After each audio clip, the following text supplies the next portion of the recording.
Makanya di Quran itu ilmu tertinggi diantaranya menurut orang tasawuf qulillah tsumma dzarhum fi khaudihim yalabun.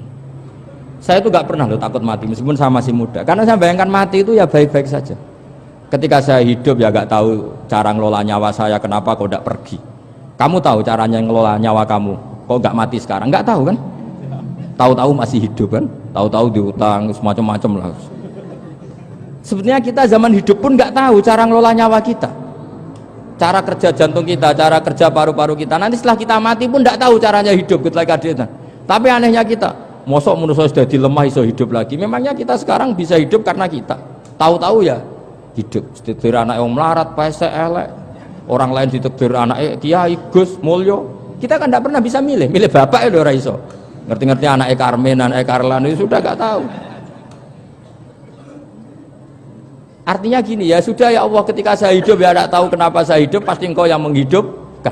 Ketika saya mati juga gak tahu kenapa saya mati, pasti engkau yang menghidupkan dan mematikan. Maka saya akan baik-baik saja di akhirat, karena ketika di dunia Tuhannya yang engkau, ketika di akhirat Tuhannya, dan sifat engkau tidak akan rubah, tetap arhamur rahimin.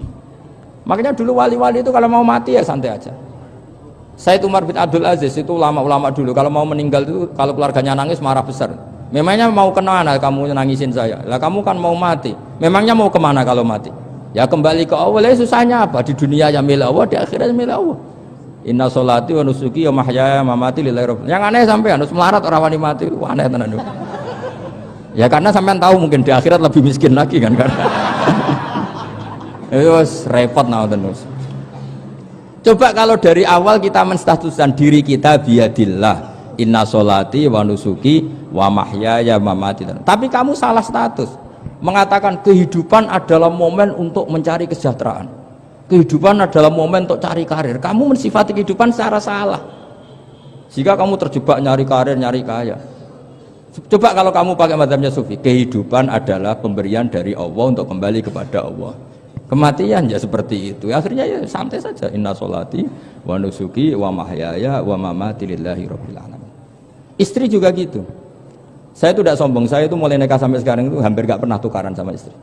Sama istri saya itu sering bilang gini, Gus, kali-kali kalau saya ngamuk itu diwales, dilawan, supaya saya punya musuh katanya. Betul ya? Ya saya bilang gini, Allah itu maha baik sama saya. Ketika harmonis, ganjaran saya ya lewat harmonis itu, sehingga saya ngasih uang menyenangkan Anda. Ketika Anda marah, ganjaran saya lewat sabar. Ya sudah, itu semuanya baik. Kalau kamu marah, saya tidak dapat pahala. Makanya kalau kamu marah tak dengerin. Ini cara Allah membuat pahala tanpa bayar, kata saya. Justru kalau pas rukun itu untuk dapat pahala harus nyervis, jajak nukokno kelambi mahal, katanya. Boros itu pahala yang boros, katanya. Tapi kalau kamu marah, ini pahala paling murah, nggak usah biaya, dapat apa? Pahala, cukup sabar. Lu tuh kalau terlatih lama-lama dapat, ya biasa saja. Ulama dulu seperti itu semua. Imam Syafi'i itu pernah ada orang baik sekali sama beliau, orangnya itu munafik padahal. Tapi kalau setelah keluar dari Imam Syafi'i, dia memaki-maki Imam Syafi'i. Suatu saat beliau dikasih tahu, orang yang tadi muji-muji jenengan tuh di luar maki-maki jenengan. Imam Syafi'i itu guyu sebenarnya bukan alhamdulillah. Muridnya kan janggal, ini dikasih tahu gitu, alhamdulillah, alhamdulillah. Kenapa Imam Syafi'i? Dia kan di luar maki-maki jenengan, berarti aku wong wibawa, ning ngarepku rawani.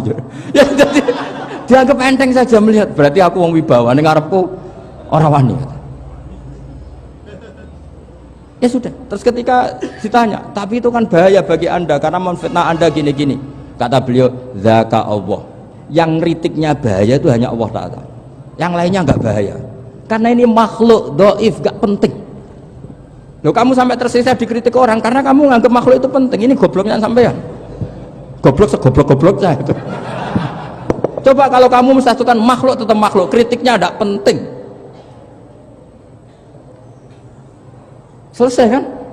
Selesai enggak? Ini problem Anda tidak wali itu, kalau dikritik ya susah. Makanya tidak wali itu problem menurut saya. Makanya saya nggak ingin nggak jadi wali itu kan. Karena hanya wali yang hidupnya itu la khaufun alaihim walahum yahzanun. Orang dulu tuh semudah itu hidup. Gampang sekali.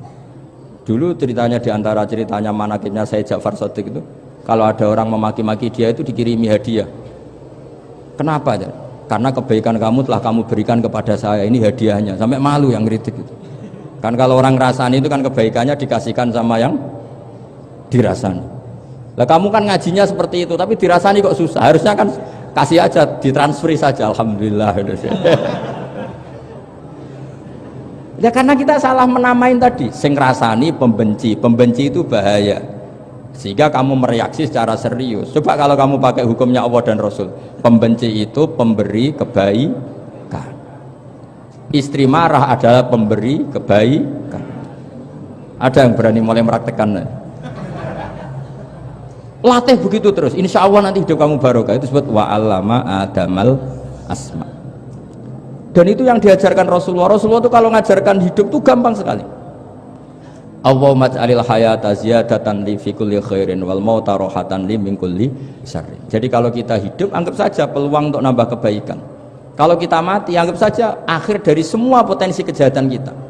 Anda sekarang mungkin tidak zina, tapi potensi zina. Anda sekarang tidak korupsi, potensi korupsi. Anda sekarang tidak selingkuh, tetap potensi selingkuh. Lah, anggap saja kalau mati, berarti akhir dari segala potensi itu. Alhamdulillah. Makanya saya tuh nggak pernah takut mati. Karena saya misalnya setiap saat mati ya saya nanti akan bilang, ya Allah, ini sudah mau mati berarti mau akhir dari segala potensi keburukan saya. Alhamdulillah. Makanya itu ulama-ulama dulu kalau ada preman mati, saya guys, tonggone ra gelem muni saya. Wah, preman kurang ajar. Saya guys, tonggone tetap ra gelem muni saya. Padahal kiai ini muni, saya guys pun mati pun mboten sakit macam-macam niki pasti. Karena dia dengan mati berarti rohatan mengguli syarrin, keburukannya tidak terulang lah. Lah keburukan nggak terulang lagi itu saya apa buruk? Saya. Makanya kiainya minta saya ge niki tonggone cek menengahin. Saya ge menengahin. Makanya suatu saat kalau ada gitu kamu harus bilang apa? Saya pun mboten jahat malih pun mati. Jadi kayak apa coba?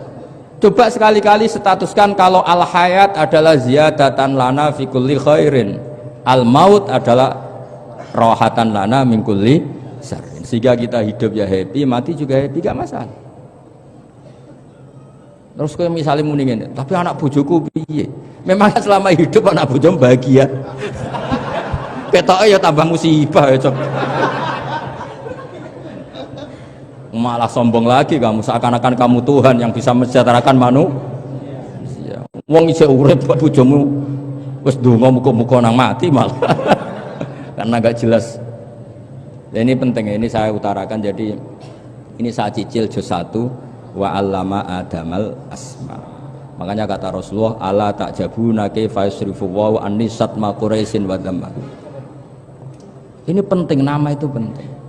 Karena sekali nama ini salah, coba misalnya orang sepakat darani Fir'aun itu wujida ba'da alam yakun. Fir'aun itu ada yang dulu-dulunya tidak ada. Hal ata alal insani hinum minad dahri lam yakun syai'am madhkur. Coba kalau kamu melihat sekarang kamu hidup itu apa? Untuk sujud. Sujud itu murah, gampang. Untuk mengenal Allah. Allah itu gampang kita kenal karena Allah itu adzaru minadz dzahir. Adzaru dzahir itu Allah, zat yang begitu jelas. Lah mati itu mau apa? Ya menuju Allah. Hidup menyaksikan Allah, mati menyaksikan Allah, itu nyaman. Yang menjadi tidak nyaman karena kamu salah bikin status. Hidup untuk menggapai cita-cita, untuk sukses. Wong komo yo muni ngono, lonte yo muni ngono, copet yo muni ngono.